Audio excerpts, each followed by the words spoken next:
श्रीमन नारायण लक्ष्मी नारायण श्रीमन नारायण नारायण नारायण श्रीमन नारायण नारायण नारायण श्रीमन नारायण। पिछले दिन मैंने निवेदन किया था मानव जीवन और शास्त्र का समन्वय। मानव जीवन की पहचान ही शास्त्र है, शास्त्र से ही मानव जीवन की पहचान है। सृष्टि के प्रारंभ में ब्रह्मा जी भगवान श्रीमन नारायण की कृपा से इस धराधाम पर प्रकट हुए। प्रकट होने के बाद ब्रह्मा जी को बहुत दिनों तक ज्ञान ही नहीं रहा कि आखिर मेरा कर्तव्य क्या होता है, मेरा स्वरूप क्या होता है। ब्रह्मा जी बहुत दिनों तक अपना कारण जानना चाहे, लेकिन दुनिया के कारण को तो हम जनरल नॉलेज द्वारा जान लेते हैं। प्रकृति कैसे बना, अमुक चीज का आविष्कार किसने किया, अमुक चीज का आविष्कार किसने किया। लेकिन जो सारे आविष्कार के कारण है मनुष्य, उनका आविष्कार किसने किया, वहां तक हम पहुंच नहीं पाते हैं। अगर हम जान जाएं कि हवाई जहाज से लेकर के, ट्रेन से लेकर के, बाइसिकल से लेकर, मोटरसाइकिल से लेकर के, मोबाइल से लेकर के, टेलीविजन से लेकर, कंप्यूटर से लेकर के, ग्रह और उपग्रह से लेकर के, उसका कोई न कोई आविष्कारक होगा। ये बात तो हम लोग मानते हैं, सबसे मानता है। आस्तिक दर्शन भी मानता है, नास्तिक दर्शन भी मानता है। लेकिन उसको बनाने वाला, उसको आविष्कार करने वाला जो है, उस मनुष्य का आविष्कार किसने किया, किसने बनाया, इसमें संशय लोग हो जाता है। अब तो घर घर में हर व्यक्ति ही भगवान बन रहा है। दो चार को शब्द कहीं किसी को आ गया, दो चार को रुपया किसी को हो गया, दो चार को गाड़ी घोड़ा किसी को हो गया, पद प्रतिष्ठा कहीं मिल गया, सब भगवान हो जा रहा है। कहीं भगवान की परिभाषा है। भगवान तीन प्रकार से संबोधित होते हैं, तीन प्रकार से भगवान शब्दों को तीन प्रकार से संबोधित की जाती है, या भगवान तीन शब्दों से संबोधित होती है। एक इस दुनिया के नियामक को, नियंता को भगवान कहा जाता है, जिसके द्वारा ये दुनिया फलती है, फूलती है, विकसित होती है और अंत में जाकर उसमें लय हो जाती है, उनको भी भगवान कहा जाता है। वास्तविक रूप में भगवान वही है जिससे संसार प्रकट होती है, पालन होती है, संहार होती है, मोक्ष को प्राप्त करती है।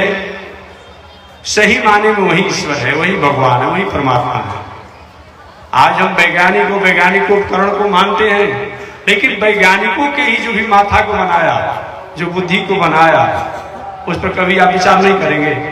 रास्ते में जा रहा था, एक अच्छे महानुभाव के पुत्र, बहुत अच्छे थे, जीवन में थोड़ी सी चंचलता आहार व्यवहार में थी।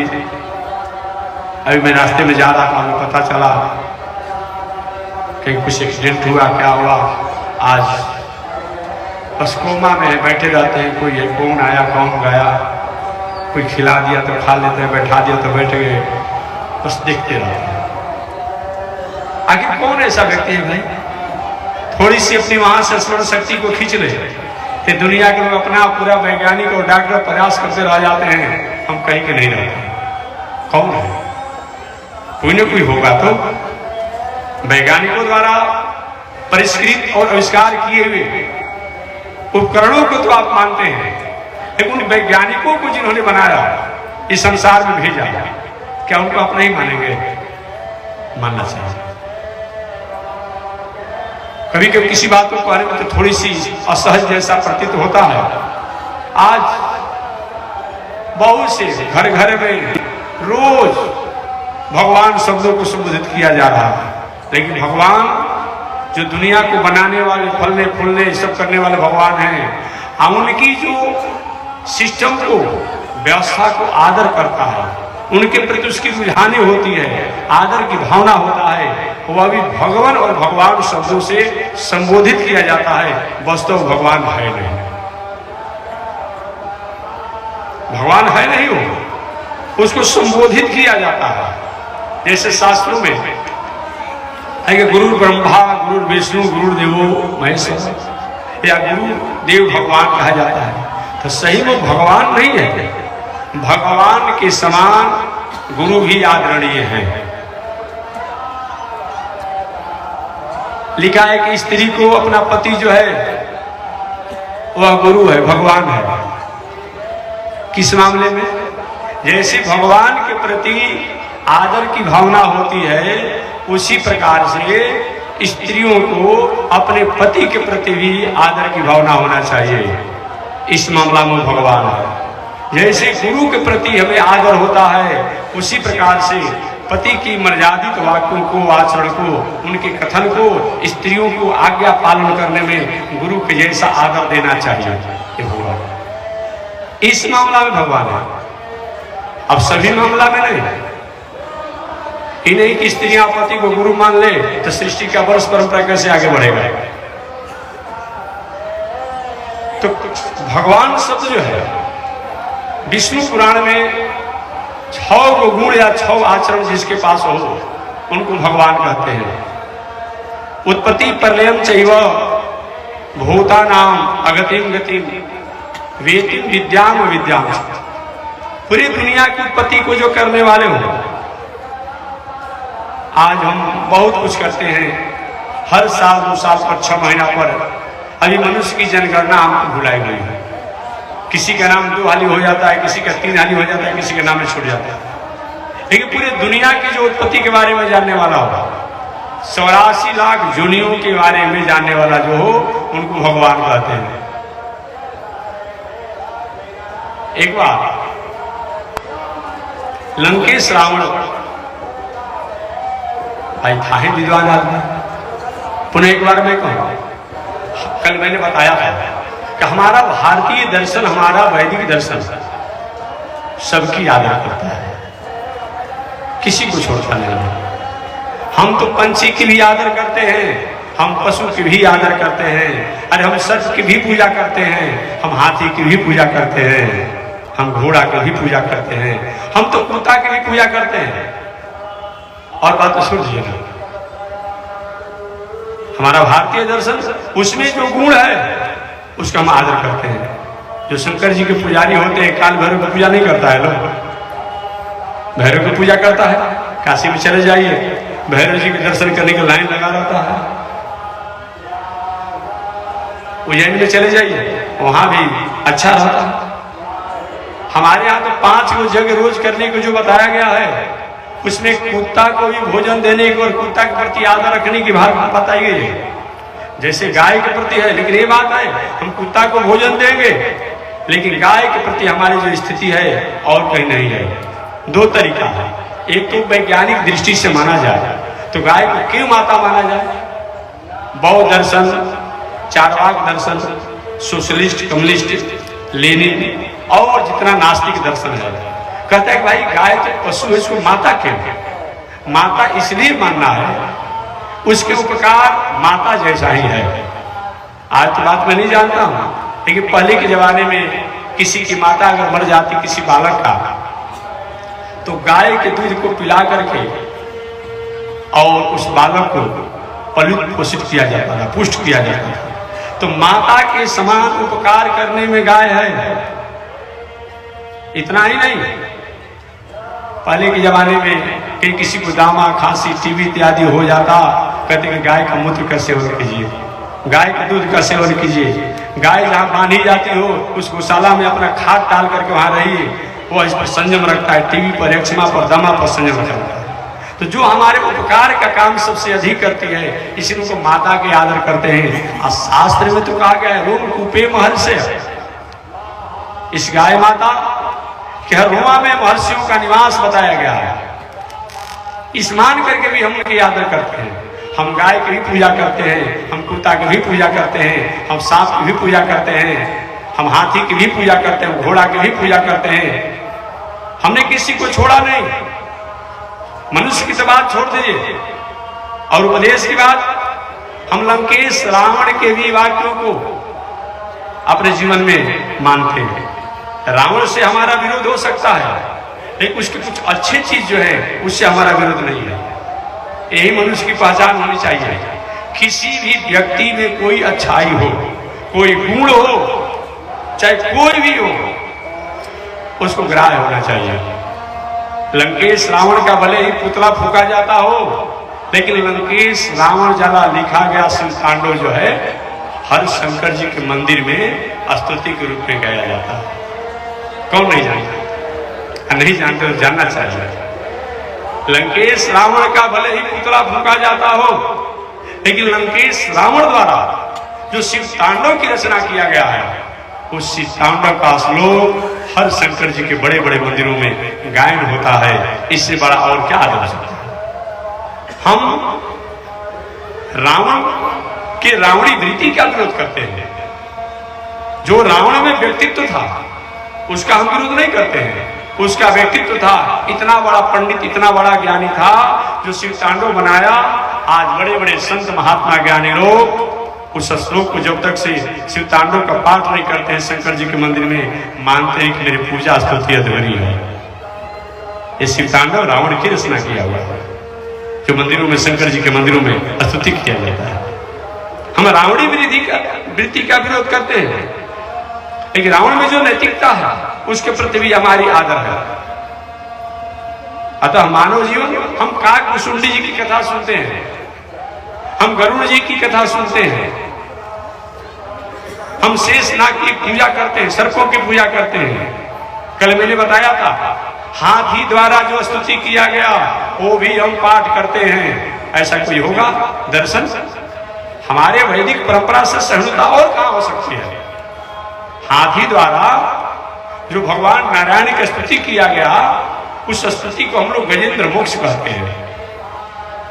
महामना पंडित मदन मोहन मालवीय जी हमेशा कहा करते थे कि जब जब मेरे जीवन में कोई विषम परिस्थितियां आई तो हमेशा मैंने गजेंद्र मोक्ष का पाठ किया।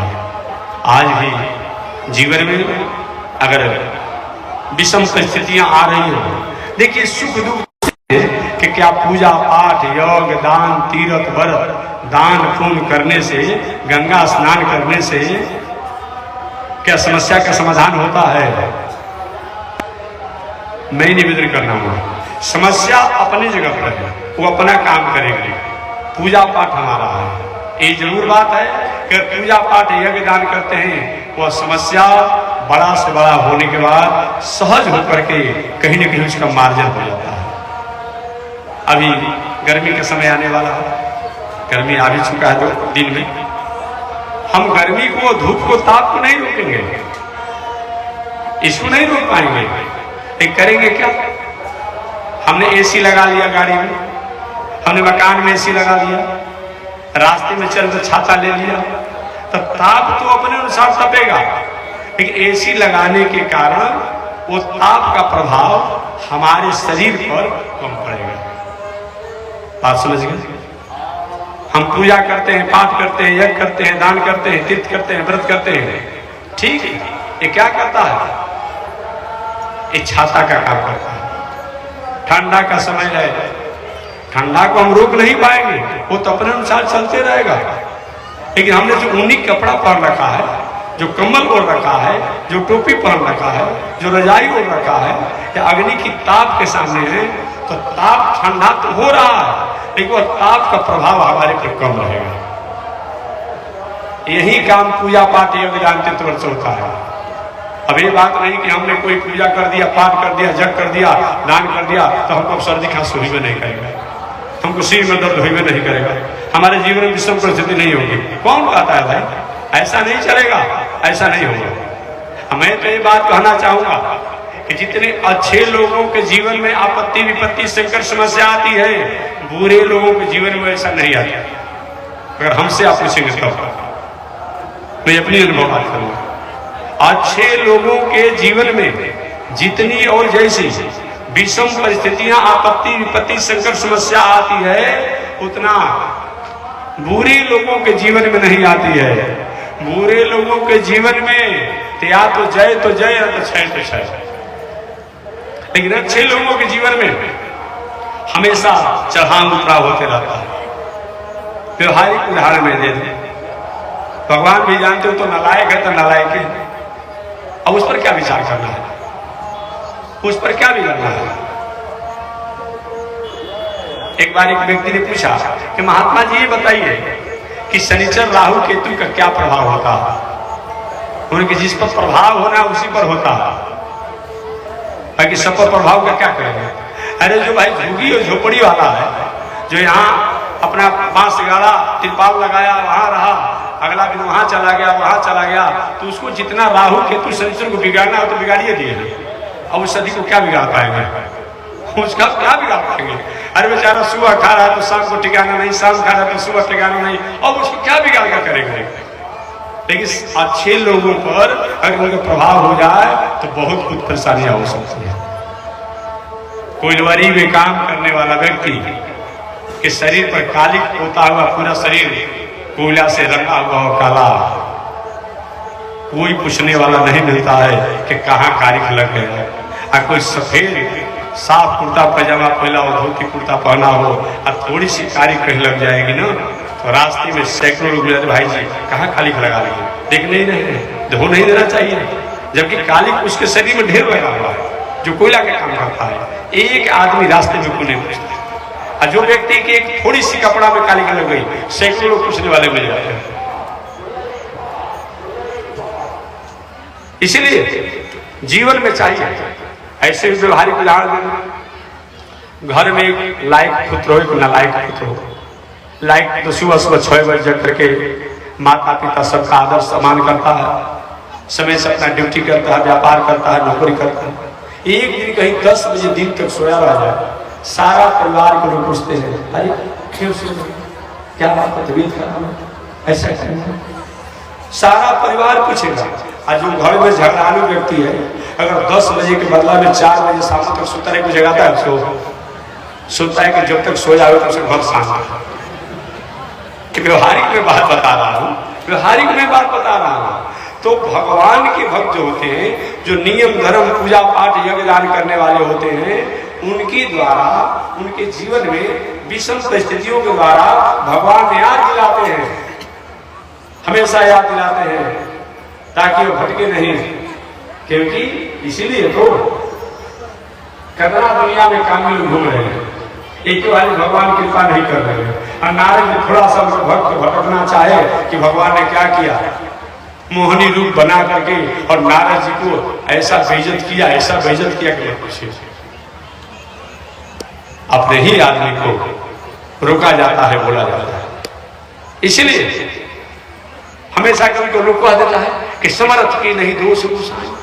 एक चौपाई हमेशा लोग बोल देता है कि समर्थी में दोष नहीं लगता है। समर्थी में जितना दोष लगता है उतना साधारण लोगों में नहीं लगता। कौन एक भी हमको समर्थी का नाम बता दीजिए, अब 1-2 दिन रहना है कि जिसमें दोष नहीं लगा। एक भी समर्थी का नाम बता दीजिएगा, समर्थवान व्यक्ति का नाम बताइएगा जिसमें दोष नहीं लगा हो। दशरथ जी महाराज को समर्थवान मानते थे ना आप, उन्हें दोष लगा कि नहीं लगा? दोष लगा, दोष लगा तभी तो श्रवण कुमार उन्होंने सदवेदी बाणों द्वारा प्रहार कर दिया। आप जानते होंगे दशरथ जी महाराज को ऐसा विद्या था कि शब्द के जहां से शब्द आ रहा है तो शब्द जहां से आ रहा है नेत्रों को बंद करके और बाण छोड़ देते और शब्द के द्वारा वहां बाण अपना काम कर लेते। ऐसा सदवेदी बाण का अधिकारी थे। श्रवण कुमार अपने माता पिता को जल पिलाने के लिए, जल लाने के लिए सुन गए थे। घड़ा में जल भर रहे थे, घड़ा का आवाज आया। दशरथ महाराज कहीं से निकट घूम रहे थे, प्रजा का संरक्षण कर रहे थे, दिख रहे थे। अचानक उनको शंका हुई कि कोई हिंसक जीव सरोवर में जल पी रहा है और पी करके कहीं हमारी प्रजा को कष्ट पहुंचाएगा। उन्होंने सब को सुन करके और बाण छोड़ दिया। जाकर श्रवण कुमार को लगा, देखे तो ये तो कोई ऋषि कुमार है। आहत हो गए, श्रवण कुमार ने कहा मेरे माता पिता जल्द जाकर पिला दीजिएगा तो मैं जीऊंगा, नहीं संसार में नहीं रह पाऊंगा। वही अंधा अंधी जब जाने कि मेरा पुत्र इस दुनिया में नहीं रहा, उन्होंने साफ दिया। हालांकि उस समय दशरथ जी महाराज को कोई पुत्र नहीं था। जब साफ दिया उन्होंने, पुत्र के लिए प्रयास किया जा रहा था, पुत्र कोई नहीं था। अंधा आंधी ने कहा कि जाओ, जैसे मैं अपने पुत्र के वियोग में मर रहा हूं, एक दिन वह समय आएगा कि तुम भी अपने पुत्र के वियोग में तड़प तड़प कर मरोगे। दशरथ जी महाराज भीतर से प्रसन्न भी है, बाहर से उदास भी है। दशरथ जी को मन में बैठ गया कि अब निश्चित रूप में हमको पुत्र होगा। अभी तक हमें संशय था कि पुत्र होगा कि नहीं होगा, लेकिन जब ऋषि के पिताजी कह दिए, अन्ना आदि तपस्वी कहे कि तुम पुत्र के वियोग में मेरे जैसे मरोगे तो मुझे पुत्र होगा, भीतर से प्रसन्नता है और बाहर से प्रसन्नता है तो पुत्र का सुख प्राप्त नहीं कर पाऊंगा। समय से वही दशरथ जी महाराज ने अपने राम लक्ष्मण के वियोग में जीवन को समाप्त किया। तो मैं निवेदन करना चाह रहा था कि दशरथ जी महाराज को अंधा आंधी का साप लगा, यही साप नहीं है। इसीलिए जनक जी महाराज जब धनुष यज्ञ कर रहे थे तो सबको निमंत्रण दिए थे, लेकिन दशरथ जी को निमंत्रण नहीं दिए थे। कहीं होगा तो हमको बताइएगा। निमंत्रण नहीं दिए थे। उसमें हमारा राष्ट्र, हमारा देश दो गुटों में था और दोनों गुटों की अगुवाई हमारा ही देश करता था। एक गुट के अगुवा थे दशरथ जी महाराज और एक गुट की अगुवाई करने वाले थे विदेह राज जनक जी महाराज। बात समझिए, एक गुट की अगुवाई करने वाले भगवान श्री राम के पिता से दशरथ जी थे और एक गुट की अगुवाई करने वाले जनक लाल जी के पिता श्री विदेह राज थे। आज तो हम कितने परेशान हैं। एक सदस्यता को प्राप्त करने के लिए, स्थायी सदस्यता प्राप्त करने के लिए हम एड़ी से चोटी लगाए हुए हैं। आज तक स्थायी सदस्यता देश को प्राप्त नहीं हो पा रही है। बहुत हम श्रम कर रहे हैं। उस राष्ट्र के आप रहने वाले हैं जो पूरे देश को, पूरे दुनिया को ऑर्गेनाइज आपका राष्ट्र करता था और आपके लोग करते थे, वहां का आप रहने वाले हैं। उस ऊंचाई पर आप पहुंचे हुए हैं। एक गुट के अगुवाई करने वाले दशरथ जी महाराज तो दूसरे गुट की अगुवाई करने वाले विदेह राज जनक जी महाराज। इसीलिए जनक जी महाराज ने दशरथ जी को निमंत्रण नहीं दिया था। देश देश के भूपति आए, दुनिया भर के राजा लोग आए थे, लेकिन दशरथ जी महाराज का निमंत्रण नहीं था, वो नहीं गए क्योंकि उनको छांट दिया गया था, कुजाट छांट दिया गया था। आज की बात नहीं कि जो छांटने जाएगा उसी को लोग छांट देगा। आज कोई उपद्रव गलती से उल्टा पलटा हो गया हो और उसको कहीं आप छांटना चाहेंगे, आप ही को छांट देगा। नहीं हुआ दशरथ जी को, भाई आपको जब शब्दवेदी बाण का ये जब नहीं ज्ञान था तो आपने शब्दवेदी बाण छोड़ा क्या? ऐसा क्यों हुआ? इसलिए उसके बदला में दंड के रूप में उनको छाड़ दिया गया था। जो जनक जी महाराज का जो गुट था उनको कभी इनवाइट नहीं करता, अतः उनको नहीं बुलाया गया। कौन ऐसा व्यक्ति है जिसमें समर्थवान, जिसमें दोष नहीं लगा? दशरथ जी को अंधा आंधी के साप लगा जो जीवन हा पुत्र करते हुए चला गया। और किसको आप मानते हैं? आपने राजा निमि की कथा सुना हो, सुने हो? जनक जी को भी हम लोग बहुत मानते हैं। राजा निमि ने जनक जी का परंपरा। राजा निमि को भी इतने बड़े समर्थवान थे, उन पर भी लगा दोष। एक बार राजा निमि ने जग का आयोजन किया और जग के जब आयोजन की तो वह आचार्य किसको बनाया जाए? देखिए, पूजा पाठ अच्छे कामों में अच्छे विद्वान जानकार को करना चाहिए। अरे साधारण बिजली का तार जो है